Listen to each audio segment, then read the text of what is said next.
it going, everybody? I'm the big guy. I'm the best there is, the best there was, the best there ever will be. There have been none before me. There will be none after me. Therefore, I am the one and only Jake Covey, and welcome to Wrestling Made Simple. We got the news of the week for you, followed by a SmackDown and Raw review. And then we have a SummerSlam 1992 review, followed by your Clash at the Castle predictions and a WWE drink of the week. And then we have a reading from the Book of Rules. And finally, we have your Battle Droid of the week. Well, let's get into it. Is an AEW star about to get fired from the company?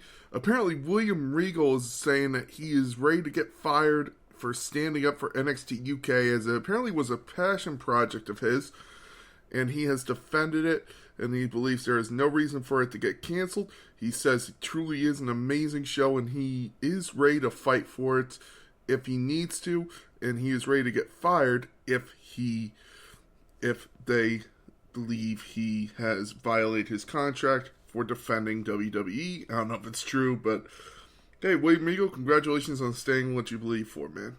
Good job to you.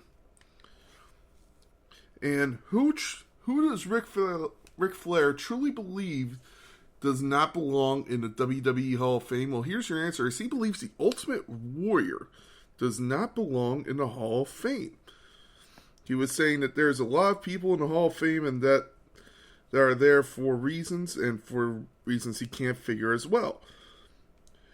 He goes, things have gone awry politically, and there's stuff that he doesn't want to deal with damage or healing, but certainly believes that someone with a lack of skill and ability does not belong in the Hall of Fame, and apparently he is talking about the Ultimate Warrior there.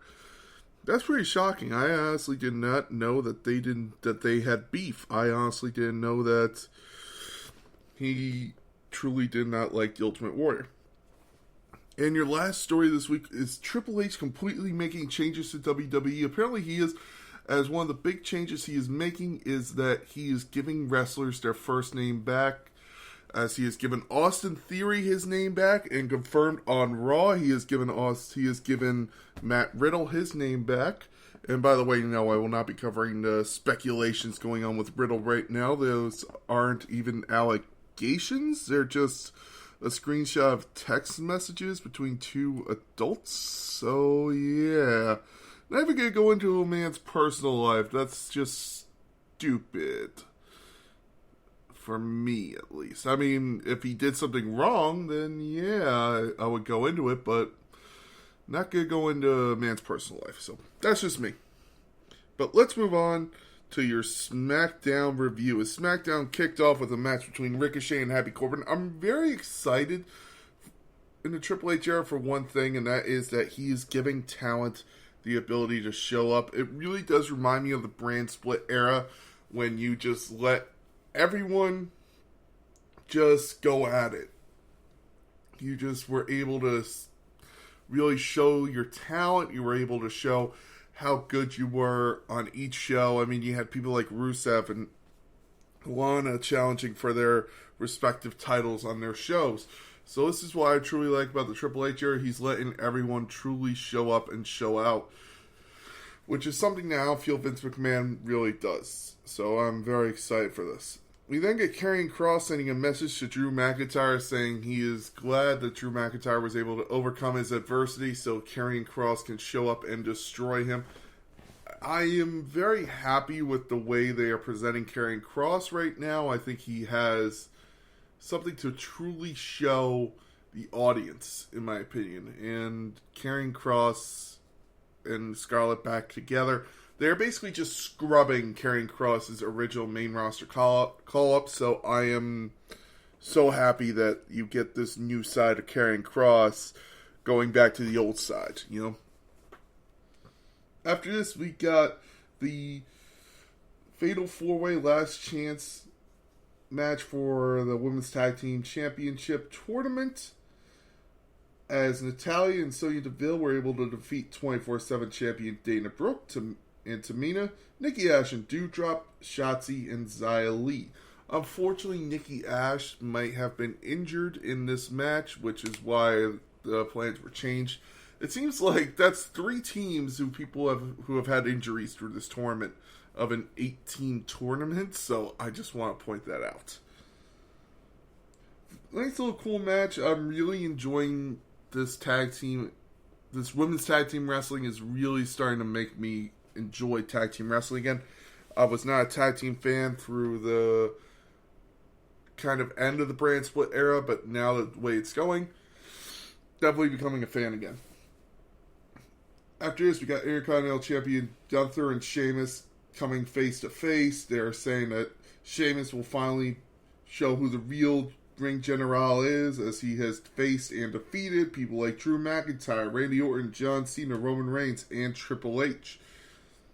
And he will finally win the Intercontinental Championship and become a Grand Slam champion. We then get Ludwig Kaiser and Butch beginning to brawl, and there's talk that this might lead to a tag team match on the pre-show for Clash at the Castle. I don't know if that's going to happen, but I would like to see it. Kind of would like to see it. After this, we got Raquel Rodriguez and Aaliyah versus Natalya and Sonya Deville. I felt that this match shouldn't have taken place now. It shouldn't have taken place maybe next week on Raw. And then you have the finals on SmackDown, maybe. I don't know. That's just the way I feel. But Raquel Rodriguez and Aaliyah were able to pick up the win, so we get the match I actually wanted from this, which was to have Raquel Rodriguez and Dakota Kai go at each other, which made me smile. We can get the New Day come out with Xavier Woods in a wheelchair. Woods said the New Day had a good run, and the Viking Raiders interrupted, saying they would give him a proper send-off last week, but we'll have to take them out once again. Woods then pulled out a couple kendo sticks, ready to attack Viking Raiders. I really am liking this new Viking Raiders and New Day feud. To get 2 news going right at it. I'm really enjoying this. They start smashing the Viking Raiders, and maybe we'll get a match at Clash at the Castle. Maybe. After this, we got Maximum Male Models trying to get revenge on Hit Row for last week. After Hit Row came out and attacked them and interrupted them, they spray painted Hit Row sucks on their bus, and then Hit Row walks up and looks up and says, "Ain't our bus, fam," and walks away as the Street Profits are revealed it's their bus. Ooh, little mistake there, huh? After this, in your main event, we get Drew McIntyre and Sami Zayn. By the way, Sami Zayn had the promo of the night here early on, as he said he actually made Jimmy, Jay, and Roman Reigns laugh when he was in Roman Reigns' locker room, saying he gets into people's heads, sets up a picnic, and starts doing a little dance in the middle of their heads. Got a laugh out of me, so that was funny. I love Sami Zayn like this, man. Sami Zayn in the Bloodline is making me smile. Drew McIntyre was able to beat Sami Zayn in a hard-fought match this week, but after the match, Roman Reigns came out and attacked Drew McIntyre. Then the Usos came out, and then basically the whole Bloodline got together and beat the shit out of Drew McIntyre to basically end the show. You had Roman Reigns, the Usos, and Sami Zayn all posing with the ones up, basically really showing that Sami Zayn is a part of the Bloodline. They did record a SmackDown after that, and I will not be going into that because I can't see it, so I can't really give my opinion on it. Let's go into Raw, as it was the go-home show for Clash at the Castle, the Raw go-home show. And Judgment Day kicked off the show with AJ Styles and Dolph Ziggler. Very cool match here, as it was a real clash of the... It was a clash of the styles, and I really do like AJ Styles and Dolph Ziggler as a team. However, Judgment Day was able to pick up the win, as Finn really didn't go after AJ, which makes me think of an interview that Finn Balor gave a couple days ago, saying he would love to have AJ in Judgment Day. Maybe they're pulling off that heel turn and AJ Styles will join Judgment Day. I doubt it. because to me it wouldn't make any sense after all the feuding he's done with them to just join them. It would kind of be like Bully Ray joining, when Bully Ray joined Aces and Eights. It just didn't make sense to me. It was cool. It was a swift turn, but it just didn't make sense to me. After the match, Edge came to the ring. Dominic Mysterio then jumped Judgment Day from behind with kendo sticks. Very cool little jump right there. I like what they're doing. And they also had Dom actually kind of signal a heel turn as he gave Rhea the kendo stick, saying he couldn't hit her. I don't know where it's going with that, but I would love to see Dom and Judgment Day, because it really would. I forget who I heard this from. I think it was WrestleMania said it, where they would love to see Dom and Judgment Day because it would really show off he can do it without Ray, but he still has the ability to be with top people who can help him if he needs the help. So that's why I would really would like this. We then get Raw Women's Champion Bianca Belair, Asuka, and Alexa Bliss defeating some little enhancement talent from Pittsburgh. Alexa, no.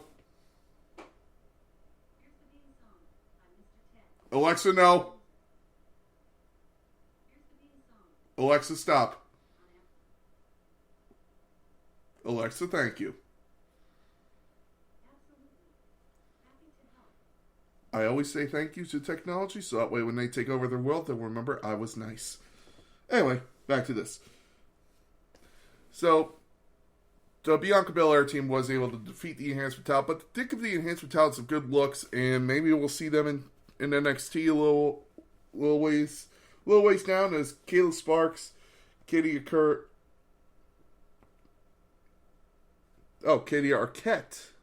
like David Arquette, and Danny Moe. Maybe we'll see those names in NXT sometime. I wouldn't mind it. They perform very well. Anyway, then we get Kurt Angle coming out to address the crowd. He's talking about how he may have one more match left in him. Maybe he does. That would be awesome to see. I was there for Kurt Angle's last match, so I feel he deserves one more, in my opinion. Anyway. But Alpha Academy came out, and Chad Gable said Kurt Angle was his hero growing up, and offered him a one-night-only spot to join the Alpha Academy. Kurt Angle passed on the offer, and then they got into a shush-off when Kurt Angle basically said, don't try to shush a shusher. Gable then told Otis to make Kurt pay for turning down his offer of Generation. But the Street Profits came out, basically said, hey, you realize you're in Pittsburgh, and this is Kurt Angle. You don't do that to Kurt Angle. Hell no. It led to a brawl, and then it was made official that if it would be Street Profits versus Alpha Academy, but if the Street Profits lose, Kurt Angle had to join the Alpha Academy. Very good match. I really enjoyed this tag team match. I'm really enjoying the matches that aren't for the titles. That's what I'm really enjoying. Because it feels like the title matches are played out. You know everybody's going to kick out of each other's finisher. But when it's not for the titles, you can actually really sell the finishers. So that's what I really love. Street Profits were able to pick up the win with a splash, and Kurt Angle drank some milk. So it was basically Pittsburgh awesome. And then we get a backstage segment also, by the way, with Edge and Kurt Angle, of Edge actually handing Kurt Angle pictures. Kurt Angle turns the first one around. He's like, okay, nothing's written on it, and starts reading them. Very funny, very cool to see that. And then as he's going through the pictures, yes, it was written on it. There was shit written on it. And he sits there with Rey Mysterio and Dominic, and he goes, geez, Jiminy Crepes, they got me again. We then cut to Corey Graves interviewing Matt Riddle, who, again, got his first name back, and Seth Rollins, where Matt Riddle said, I'm going to prove that the only man in your family is Becky. And then we got Seth Rollins saying, after commercial break, you had Jimmy Smith say, we were able to catch some little words during the commercial.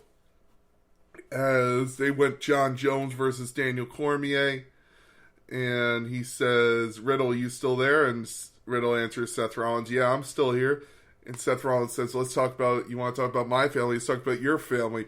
Oh, wait, you don't have a family because your wife divorced you and took your kids and they don't want to see your bitch ass. Riddle snapped, says, I'm going to fuck you up at Clash at the Castle. Oh my fucking God. Seth Rollins, dude, man. I literally watched that and just went, that might be the most savage line I have ever heard on Raw. Oh my God.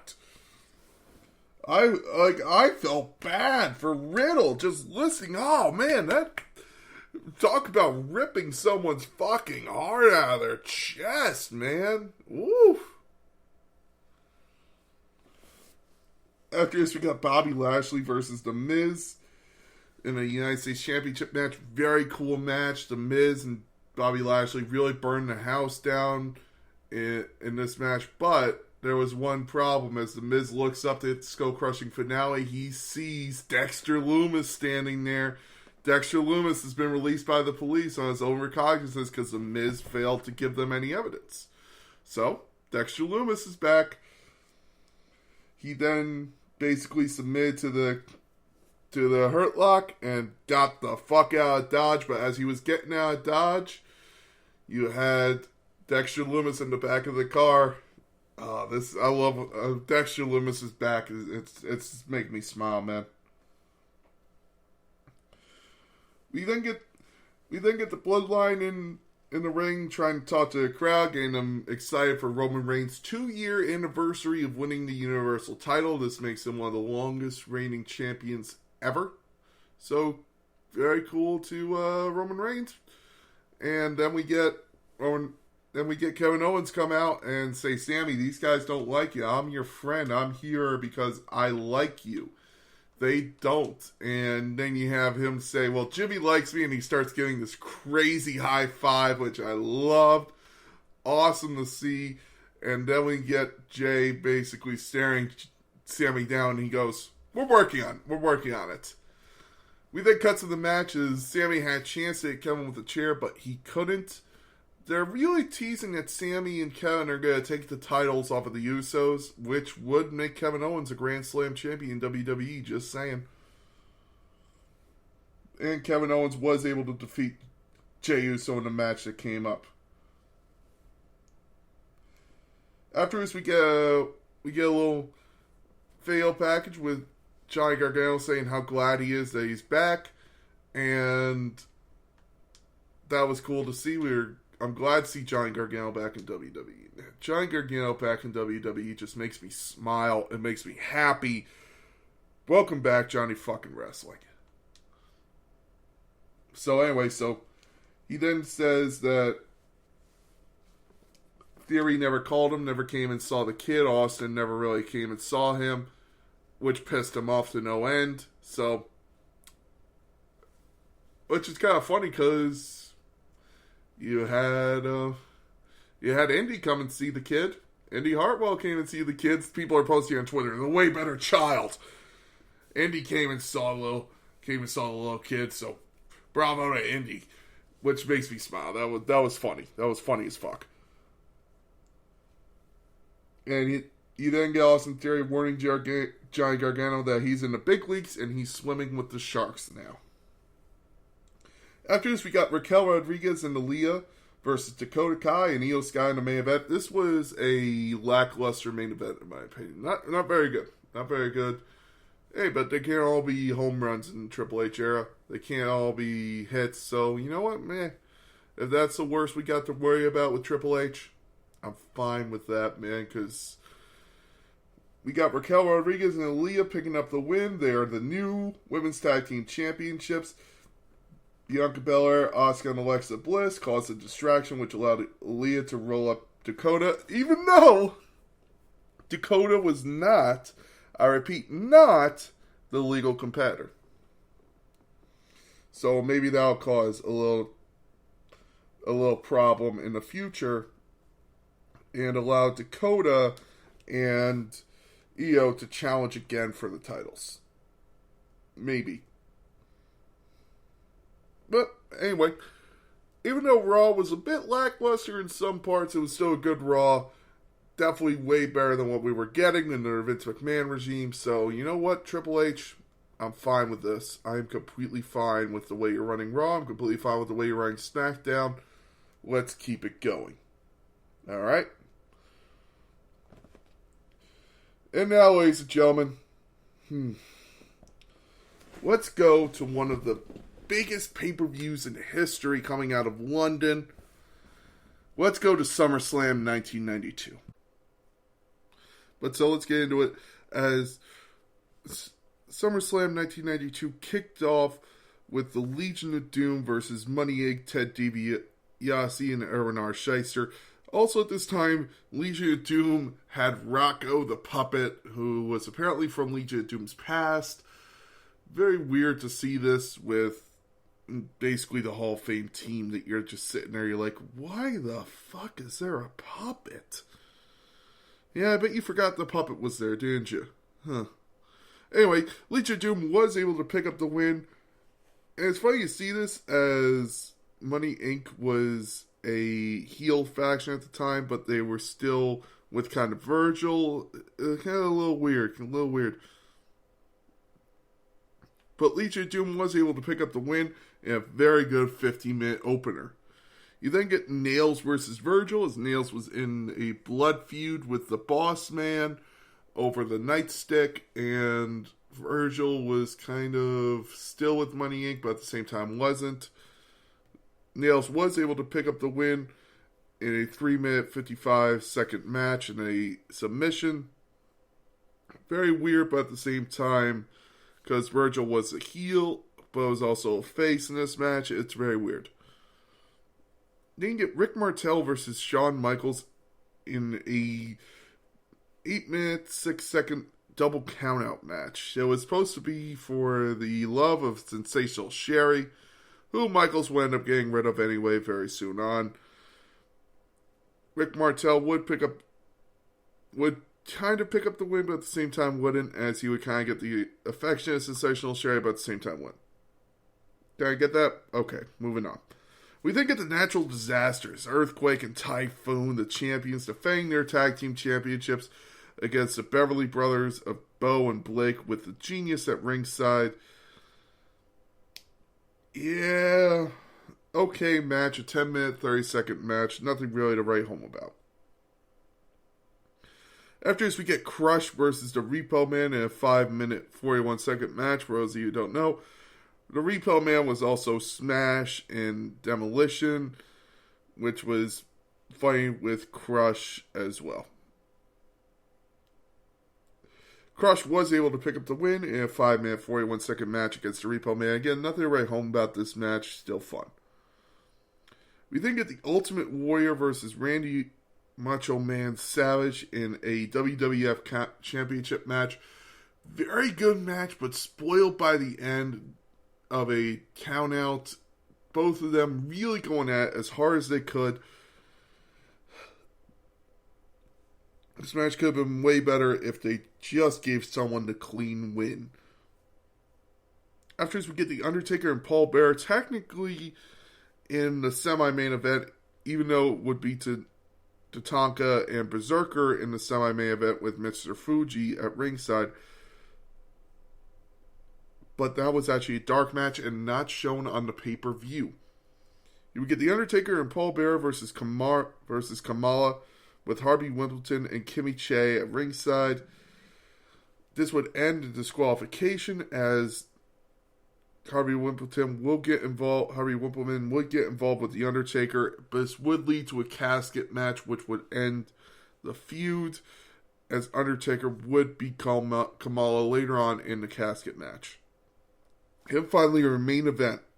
There is nothing I could say about this match to ever bring it down. This is one of the greatest matches of all time. I got no problem saying that. Ask any UK fan, ask any fan of wrestling. They will always say the British Bulldog versus Bret Hart is one of the greatest SummerSlam main events ever, if not the greatest SummerSlam main event ever.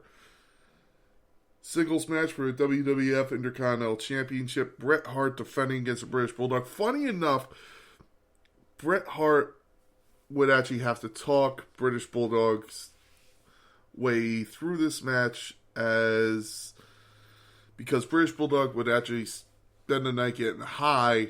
I don't know if it was off of meth, crack, heroin. I don't know what the British Bulldog was doing at the time, but you would actually have Davey Boy Smith be high the night before and forget everything.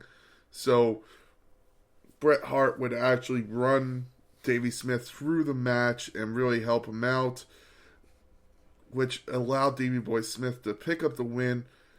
They both celebrate in the ring. You have Diana Hart, who gets in the ring, who was the British Bulldog's wife at the time. She gets in the ring, celebrates with him. Everyone's celebrating. Everyone's as happy as can be. The British Bulldog has picked up a win in his hometown of London at Wembley Stadium, the last major stadium show before Clash at the Castle. At the Castle this year, it really brings back memories for a lot of fans. Some great, like the main event. Some bad, like the disqualification and the championship match. So, there's some moments that you're like, oh my god, this was the greatest show ever. Then there's other moments where you're like, oh god, this show. Fun, but at the same time, hurts a little. Now, ladies and gentlemen, let's move on to Clash at the Castle. This is my predictions were shown. I imagine not all the matches have been announced. I'll cover some that I believe are going to happen at the show. But let's move on to the matches that have been announced, as Roman Reigns will defend the Universal WWE Championship against Drew McIntyre. I see Drew McIntyre walking away with this one, and here's why. They have talked about title changes for both of them. They have talked about title changes for Karrion Kross getting the title, and they've talked about title changes for Roman Reigns to go and have a match with The Rock at WrestleMania. So I truly believe this will lead to the return of The Fiend. And that's how we'll close out the show, of The Fiend attacking Drew McIntyre in the stadium.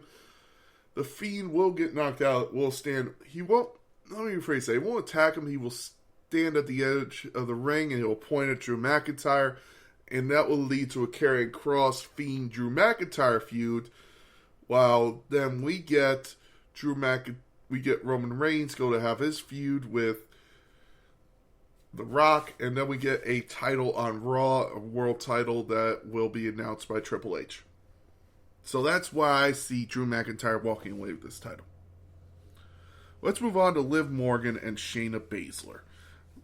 Singles match for a WWE SmackDown Women's Championship. I see Liv Morgan walking away because I just don't think they're ready to put the title on Baszler just yet. Maybe in a year, Baszler will finally get that title, but not yet. We get Bianca Belair and Alexa Bliss and Asuka versus Bayley, Dakota Kai, and Io Sky. I see the Belair team picking up the win. And then you get the return of Sasha Banks and Naomi. That's what I see happening. But I could easily see it going the other way and still Sasha Banks and Naomi return. Either way. We then get Matt Riddle versus Seth friggin' Rollins. A match that was supposed to happen at SummerSlam, but we never got because of a kayfabe injury. They were saving it for this stadium show. Here's why Seth Rollins is going to win this match. Because they want him to be the world champion going into WrestleMania 39 to defend against Cody Rhodes on the Raw side. So, I see Seth friggin' Rollins winning this match so he could propel himself to have that title run. Just my thinking. You then get Gunther versus Sheamus for the IC title. There's no way they're taking the title off of Gunther just yet, unless they're putting him in a main title picture, which I don't think it's time yet. Maybe in a couple months. Maybe in a couple months after WrestleMania, then you put him in that title feud, but not yet. So, Gunther's got to hold on to this title. He's got to hold on to the IC title. We then get Edge and Rey Mysterio with Dominic Mysterio at ringside versus the Judgment Day of Finn Balor and Damian Priest with Rhea Ripley at ringside. I think Judgment Day picks up the win here, and here's why. Because they're going to turn Dominic heel. They want to see what he can do without Rey. So I see Judgment Day picking up the win here because of Dominic, maybe an AJ Styles heel turn, but I think that will come later on, maybe through Raw. I also think we're probably going to get an IC United States Championship match where Bobby Lashley will defend an open challenge, and that will be answered by a returning Braun Strowman. There have been talks that Braun Strowman is returning to WWE, and that Control Your Narrative will work with WWE, sending major stars over there when they are needed. And Triple H always liked Braun Strowman. I never got the Braun Strowman hate, but that's just me. I always liked Braun Strowman as a imposing figure. So that's just me. And I think you would have Bobby Lashley win that. And finally, I also think we'll get the Viking Raiders in a New Day at Clash at the Castle. And I think the Viking Raiders will pick up the win to continue their momentum in returning to the tag team division. But those are my Clash at the Castle predictions. Please let me know what you think down below in the comments. And let's move on to the drink of the week. The Purple Rain cocktail. In honor of the late, great Prince. Purple Rain. Half an ounce of vodka. 3 ounces of lemonade. Half an ounce of blue curacao. And 1/4 ounce of grenadine. You rim the glass with purple sugar and add a lemon wedge. So you combine the vodka, lemonade, blue curacao, and grenadine into a shaking glass. Shake with ice. Strain it into the rimmed glass over ice, and then add the lemon slice, and you are ready to go. It's a nice, simple drink, but delicious. Please make sure to drink responsibly. Do not drink and drive. Do not drink if you are under 21, and do not overconsume alcohol. And now we're reading from the Book of Rules. Championship titles may not be used as weapons at any point during the match contested under standard rules. The title is to be kept in the timekeeper's area for the duration of the match. A reading from the Book of Rules. And now, ladies and gentlemen, it is time for the Battle Droid of the Week. Everybody's favorite segment. Now, I did a little bit of thinking, trying to think of who could be this Battle Droid of the Week, and who truly came to my mind.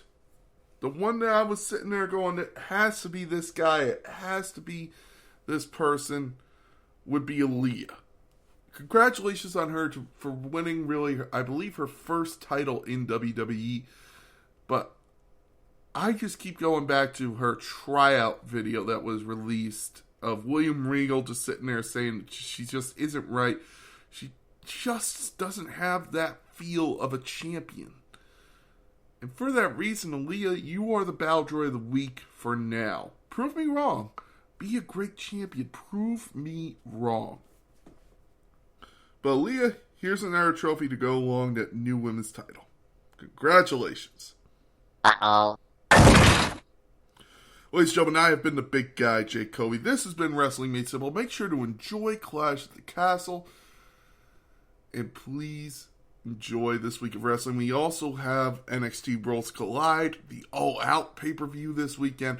And then we have Friday Night SmackDown. We still have Dynamite and Rampage. This is going to be a fun week in wrestling, ladies and gentlemen. So please enjoy it. Have a great weekend. I've been the big guy. Thank you very much for listening.